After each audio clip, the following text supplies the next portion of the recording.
Como ti ben dicías, leva 4 empates, perdeu 8 puntos nestes últimos 4 encontros e, sin embargo, segue aí arriba.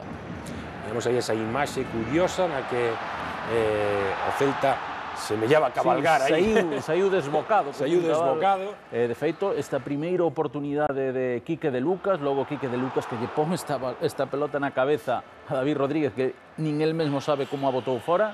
Notase moito a presencia de Logo, Lucas.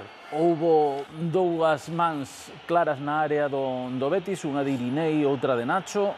O colexiado non asubiou nada, tampouco asubiou nada na xogada que dá orixe o 1-0. Gol de Alex López tras unha gran xogada de Hugo. O Celta foi moi... leva a pelota coa man. Pode ser. Pero tamén eran penalti as dúas accións. Sí, claro, evidentemente.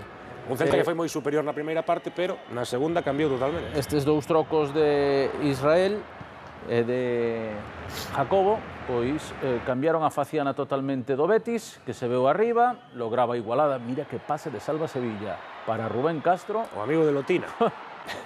Oitavo gol de Rubén Castro, que resolve de xeito magnífico. E mira que oportunidade erra o Betis que lle costa a victoria. O centro de Miki Roqué non chega primeiro en Maná, que ademais queda mancado. E que despois de fallar eso, o lóxico é mancarse.